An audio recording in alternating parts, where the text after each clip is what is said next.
उसने सरकार का मंगतों पे करम देखा, जिसकी आंखों ने शहीदी का हरम देखा। उसकी मंजिल का पता कैसे लगाए कोई, जिसके कदमों ने तेरा नक्शे कदम देखा है। उसकी मंजिल का पता कैसे लगाए कोई, जिसके कदमों ने तेरा नक्शे कदम देखा है।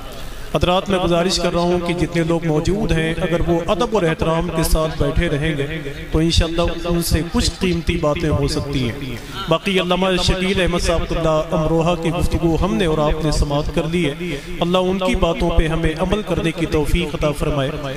अल्लामा कलीम साहब, अल्लामा मेराज साहब, अल्लामा अशफाक साहब को मुबारकबादी पेश करता हूँ कि काफ़ी देर से मिंबर नूर की रिहल पे मौजूद हैं। अल्लाह इन सब का साया दराज फरमाए, जिनके ज़रिए से सरकार मौलाए कायनात के इल्म व फज़ल की दौलत इस इलाके में तकसीम होती है।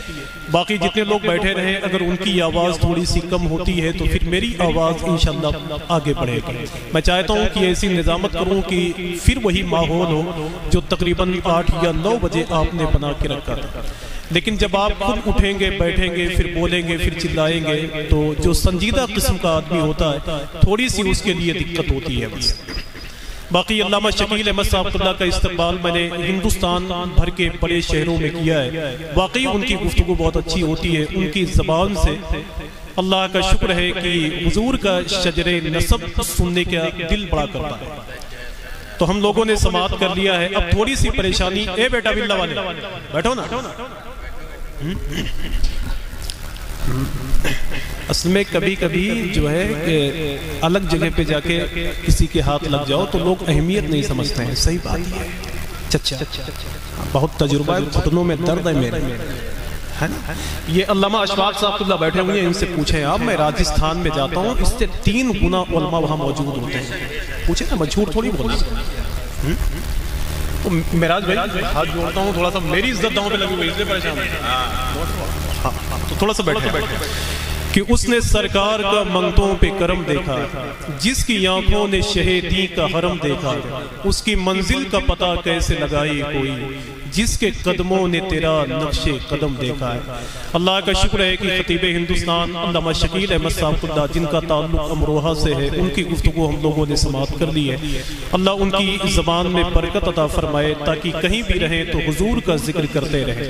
मुझे एक बात याद आई, जिया भाई बैठे हुए हैं, जिन्होंने अल्लाह का शुक्र है कि सरकार गौसुल आज़म की दहलीज भी चूमी है, रोज़े इमाम हुसैन पे हाज़री भी दी है। और मैंने पहली मरतबे इनके साथ अल्लाह के रसूल की बारगाह नूर में मैंने हाज़री दी थी। वो मदीना मुनव्वरा की ज़मीन है, जिस ज़मीन के बारे में एक शायर ने कहा था कि मदीने के खित्ते खुदा तुझको रखे, अमीरों फ़कीरों के ठहराने वाले। मुझे एक बात याद आई, हुजूर गौस पाक का जिक्र हो रहा था कि पड़ोसी मुल्क पाकिस्तान में एक बुजुर्ग हैं, उनका नाम है सैयद मोहम्मद कादरी।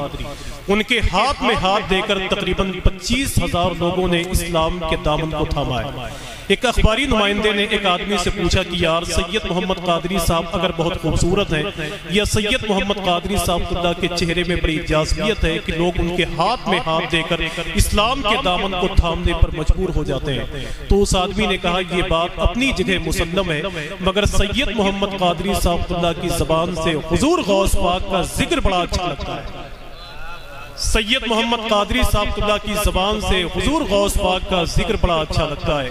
आज मनकरपुर बस्ती की इस महफिल में बैठ के आप कहते रहे कि ज़माने वालों से कह दो ज़माना लेके चलते गए है, जो भी कादरी कुत्ते वो खाना लेके चलते गए। हमें ये भूख की शिद्दत परेशान कर नहीं सकती, जो मेरे गौस के लंगर का दाना लेके चलते गए। हमें ये भूख की शिद्दत परेशान कर नहीं सकती, जो मेरे गौस के लंगर का दाना लेके चलते हैं। अल्लाह का बड़ा एहसान है कि सरकार गौसुल आजम ने जीलान की जमीन को छोड़कर जब इराक के बगदाद शरीफ में तशरीफ लाए, कुछ दिन क़याम फरमाने के बाद सरकार गौसुल आजम जब जाने लगे तो बगदाद शरीफ वालों ने ऐलान करना शुरू कर दिया कि शेख अब्दुल कादिर तुम्हें इसी शहर में रहना होगा। रब की तरफ से आवाज आई कि शेख अब्दुल कादिर तुम्हें इसी शहर में रहना होगा। सरकार गौसुल आजम ने इरशाद फरमाया कि ऐ मेरे मौला, इनकी ज़बान अरबी है, है और मेरी ज़बान फारसी है, मैं इनका मुकाबला नहीं कर सकता। फिर अल्लाह की तरफ से आवाज़ आई कि शेख अब्दुल कादिर तुम्हें इसी शहर को आबाद करना होगा।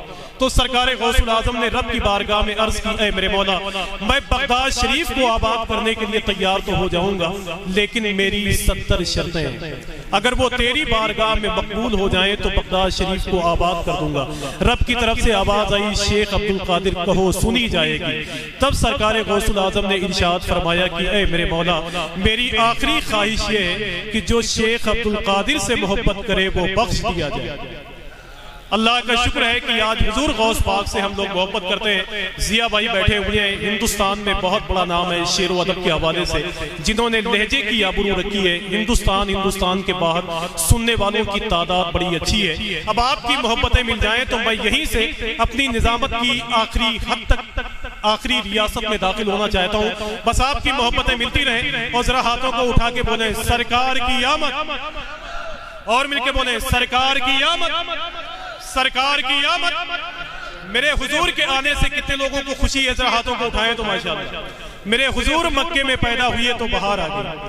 वो मक्के के चौराहे पर एक आदमी खड़े होकर कह रहा था कि यार मक्के की आबो हवा तब्दील है, ये मक्के की फजाओं में खुशबू है, ये सब क्या हो रहा है। तो उसी मक्के के चौराहे पर एक आदमी ने कहा कि तुझे मालूम नहीं, आज मक्के में मोहम्मद इब्ने अब्दुल्लाह की पैदाइश मुबारक हो चुकी।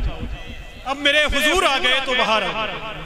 अब्दुल कादिर भाई, जब मेरे हुजूर को लेकर दाई खलीमा अपने घर आई तो खलीमा की पड़ोसन ने कहा, खलीमा कौन सा चिराग जलाती है कि पूरे घर में रोशनी रहती है। तो दाई खलीमा फरमाती है, जब से मेरे घर में हुजूर आए हैं मैंने चिराग जलाया ही नहीं। जब से मेरे घर में हुजूर आए हैं मैंने चिराग जलाया ही नहीं है। एक अल्लाह के वली ने आखिरी वक्त में इरशाद फरमाया था मरने से पहले अपने बेटे से कि ए मेरे लाल, कुछ दिन के बाद रबीउन नूर शरीफ का महीना आने वाला है। हुजूर की आमद पर इतनी खुशी मनाना कि उसके सामने दुनिया की सारी खुशियां बेकार हो। एक शेर अल्लामा अशफाक आप बोलिए माशाअल्लाह, जितनी सेहत आपकी है बस इतनी सेहत से बोलते रहे तो मेरे ख्याल से मैं अपने वजूद से महरूम बस दुआएं चाहता हूँ। अल्लाह मेरा साथ कि जश्न मीलाद मनाओ कि हुजूर आए। देखिए, अगर हुजूर के आने से खुशी है तो बोलते रहे। रबीउन नूर शरीफ के मौके पर एक चौराहे पर बोर्ड लगा हुआ था। एक बदअकीदे ने उसको उतारने के बाद थाने में जमा कर दिया। पुलिस वाले से कहा कि इसमें हमारे खिलाफ बुरी बुरी गालियां लिखी हुई है। जब पुलिस वाले ने उस बैनर को देखा तो उसके अंदर लिखा हुआ था, निसार तेरी चहल पहल पर हजारों ईदें रबीउल अव्वल, सिवाय इब्लीस के जहां में सभी तो खुशियां मना रहे हैं। तो पुलिस वाले ने कहा कि यार इसमें तो मुसलमानों ने अपने पैगंबर की तारीफ की है, तुम कह रहे हो हमारे खिलाफ गालियां लिखी हुई हैं। तो उस बदअकीदा मौलवी ने कहा, साहब आप नहीं समझते, इसमें जहां इब्लीस लिखा हुआ है उससे मुराद हम ही लोग। मैं आमद रसूल की मुनासबत से इतना आसान शेर अब कभी नहीं पढ़ सकता जो पढ़ के मैं जा रहा हूं। करम फरमाए माशाअल्लाह कि जश्न मीलाद मनाओ कि हुजूर आए। हुजूर के आने से खुशी। मैं तो खड़े होकर भी नहीं बोल पाता ज्यादा देर, मैं बैठ के भी नहीं बोल पाता, मैं उछल कूद के नहीं बोल पाता, बहुत फौड़ किस्म का आदमी नहीं, समझ रहे हैं। बड़ी दुनिया देखी मैंने माशाअल्लाह, अल्लाह का शुक्र है जलसों के हवाले से। बस संजीदा लबो लहजे में कालिमाना गुफ्तगू आपके दिमाग में रहेगी तो मेरा यकीन है इंशाअल्लाह कि आप कामयाब। 12 साल हो गए मुझे निजामत करते हुए, मैंने तकरीबन 5 मरतबे हुजूर सरकार ताजुश शरिया के बगल में बैठ के बोलने का शर्फ मिला कि बरेली में शहर बगदाद के प्यारे भी रहते हैं, फकत पानी नहीं रहता वहां तारे भी रहते हैं। ये साबित हो गया अख्तर रजा तेरे जनाजे से, जहां पे चांद रहता है वहां तारे भी रहते हैं। मैंने तो यार बरेली शरीफ में हुजूर ताजुश शरिया के दामाद हुजूर मुफ्ती शोएब साहब अलैहि रहमत व रिज़वान के चहलुम के मौके पर मैंने एक शेर पढ़ा था हुजूर ताजुश शरिया की मौजूदगी में कि समझ में ही नहीं आता कि ये क्या क्या बनाता है। दीवाना रेत पर फिरदौस का नक्शा बनाता है, मुकद्दर जगमगाना है तो कदमों से निपट जाओ, मेरा ताजुश शरिया मिट्टी को सोना बनाता है। तो मैं उधर जाना नहीं चाहता, बस मैं हुजूर की आमद के हवाले से एक शेर पढ़ता हूँ। और अगर सिया भाई ना बोले तो इनको 2 दिन के बाद सुनिए, बहुत बड़ा नाम है इनके सामने तो हम लोग अदब के साथ बैठते हैं कि जश्न मीलाद मनाओ कि हुजूर आए। आज इसी महफिल में बैठ के कहो आप कि नबी का जिक्र मुबारक जहां जहां हो जाए, हर एक जर्रा मुनव्वर वहां वहां हो जाए। मेरे हुजूर की आमद है आज दुनिया में, ज़मीन को इतना सजाओ कि आसमान कि मेरे हुजूर की आमद है आज दुनिया में, ज़मीन को इतना सजाओ आसमां हो जाए। अब आइए हुजूर की आमद के हवाले से चलता हूं आगे कि जश्न मीलाद मनाओ कि हुजूर आएंगे, दुश्मनों को भी बताओ कि हुजूर आएंगे। आप सुन्नी है तो कांटों की जमीन पे चलकर फूल के पेड़ लगाओ कि हुजूर आएंगे। आप सुन्नी है तो कांटों की जमीन पे चलकर फूल के पेड़ लगाओ कि हुजूर आएंगे, फूल के पेड़ लगाओ कि हुजूर आएंगे। और अल्लाह का शुक्र है, अब्दुल कादिर भाई ने मुझे बताया कि खतीब हिंदुस्तान जामे इल्म-ओ-फन अल्लामा मुफ्ती रफीक आलम साहब खन्नापुरी वो तशरीफ ला रहे हैं। उनकी जबान को सुनने के बाद मेरा यकीन है कि आप कहीं नहीं जाएंगे कि जश्न मीलाद मनाओ कि हुजूर आएंगे, दुश्मनों को भी बताओ कि हुजूर आएंगे। आप सुन्नी है तो कांटों की जमीन पे चलकर फूल के पेड़ लगाओ कि हुजूर आएंगे। और किसके आने की तो आलम में मची है धूमें, कोई पूछे तो बताओ कि हुजूर आएंगे। आइए बहुत ही अदब और एहतराम के साथ, जहां अल्लामा रफीक आलम साहब खन्नापुरी जिनका ताल्लुक जिला बहराइच से, जहां उनका इंतखाब आप लोगों ने किया है, वहीं